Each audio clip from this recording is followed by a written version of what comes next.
Hi, this is Steve Horvath coming to you from the Oaks Outdoor Show here, and we're talking with Gene, the fishing machine Ellison. Now, I like to fish, but I'm not a fishing machine. How did you come about?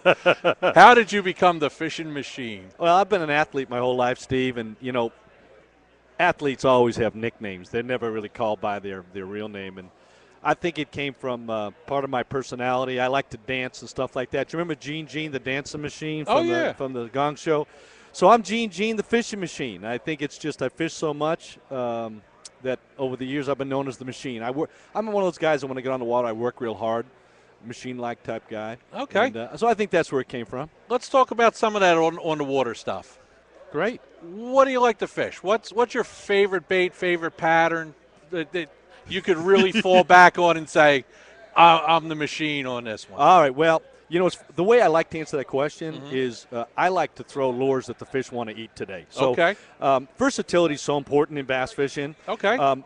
My chances of winning Mm-hmm. a tournament are going to be much better if the fish are deeper. So if we get bad conditions, cold water, and the fish are deeper, I'm very good with electronics. I'm with Humminbird, and I do a lot of speaking for them, and, Okay. and I love their electronics. They're super, and I spend a lot of time reading through my Navionics mapping chips and stuff like that. Right. So I'm the kind of guy that, even in the early part of the season, Mm-hmm. we all know what the fish are doing early part of the season. If they're not on the beds, they're getting ready to go up on the bed. So they're on the first deep drop off. I'll be the kind of guy that will be fishing that deeper edge early Okay, in the so- season. Yeah, and then as the season goes on, I'll be out on deep structure. So I'll Okay, be, that so type of stuff. in the spring, you're actually waiting for them to put on the Barry White album. yeah. Before they hit the shallow stuff, you're going to catch them staging, and you're probably going to throw a deep crankbait or a Carolina rig. Absolutely right. And my good friend Timmy Horton. Timmy's got a newer crankbait out. It's been out for 2 or 3 years now, called the Switchback crankbait. It's made by Bomber, one of Timmy's sponsors. That is a deadly, deadly weapon, Steve. I'll tell you why it's different. It's different in that it has a rolling action as opposed to a rattling Sure. type. So it doesn't give off as much of a vibration. Mm-hmm. So it can sneak up on the fish. It's got a stealthy kind of rolling approach to it. The other thing is that bait has an inner chamber, so it rattles and you can turn the rattle off. And that bait is a deadly, deadly bait out on those drop-off edges, 10 to 12, 14 feet. You can also fish that bait a little bit deeper as well. But if I'm not catching fish, I'd prefer to throw a crankbait all day. Crank and wind, crank and wind. Okay, now there's another thing about that switchback shad that Tim told Yeah. me the secret about. He did. It catches them two at a time sometimes. Oh, my gosh. I've never caught doubles on the same crankbait on the same retrieve. Tim's not only done that dozens of times, he did it 2 years ago, the first day of the Bass Masters Classic, on television with a camera boat Well, in his boat. What he told me is he normally catches them two at a time, but not to embarrass people. He shakes them off, is what I hear. He's putting you on a little bit there, but Timmy Horton is one of the top anglers in the world, Right. And there's no question. And he's a dangerous angler when the fish are in that in between. Right. When those fish are deeper than 6 or 8, and they're out there, he's a dangerous angler. He understands deep water. He understands the migration patterns of fish. Timmy's the kind of guy who's going to show up at an event, and he's going to start by trying to find a school. Right. So that if he finds that school, it's over in 20 minutes. Right. Professional bass fishermen, what makes professional bass fishermen different than really good Federation amateurs is that professional bass fishermen become experts on catching solo straggler fish. Right. And so I was talking to Zell Rowland. He was here at the show, as you know, Steve, and Zell's fished 300 professional events in his career, remarkable. Zell was telling me maybe a handful of times where a tournament's been won by a pro event in deeper than 10 feet of water. So Right. professional bass fishermen are different. They become experts on how to find those shallow straggler fish. They're all by themselves, and that's really what sets them apart. Sure. And a lot of that, and I prefer to call it almost in between water.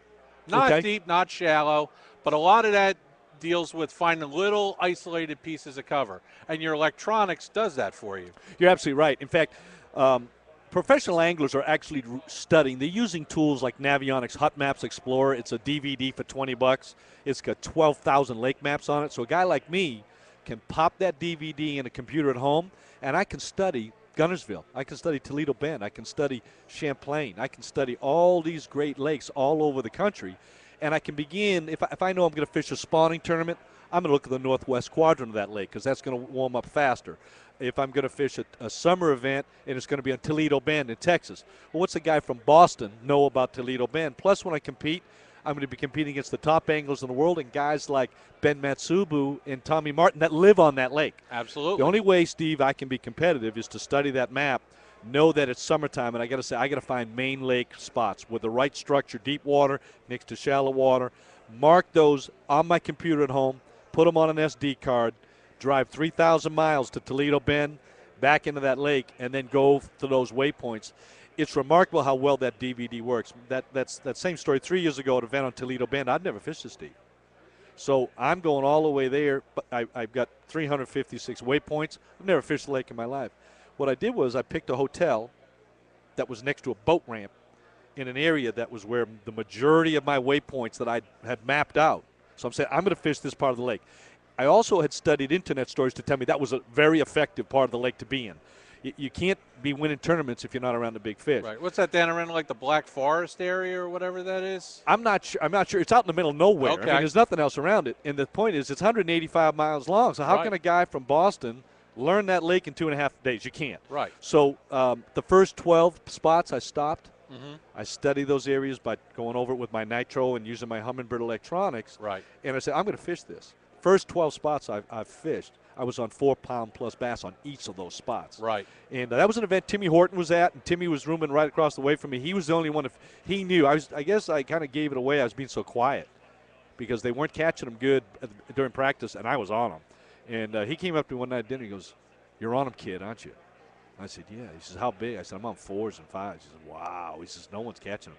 Timmy did real well in that tournament. The weather changed, as it always does. Mm-hmm. And I think Timmy finished 3rd, 4th, 5th in that event, had a great event. I was 17th after day one, fell a little bit from there, but always learning. Sure. Always learning, Steve. One thing we don't realize in the Northeast, we get bad weather coming in. We like to have a backup plan, right? Oh, absolutely. So we like to find coves. We like to find creek arms where we can be protected. Right. There's no protection in Texas, man. No, it's wide open. You're fishing in the ocean. You're basically. absolutely right. And so you got no mountains down there. So I'm thinking I'm fishing these 3-4 creek arms. We got 40-mile-an-hour winds. I'm going to be safe now. But I could not really fish those spots very well. And again, it's just trying to learn lessons as we go along. So Right. This is a great show we're at here, Steve. ASA does a fantastic job. They always have a nice show. Attendance is always good. And, you know, the vendors here, you could buy just about anything you want to buy in the way of outdoor stuff. Now, for me, an outdoor show means pickles, Yep. jerky, Yep. and all that other stuff.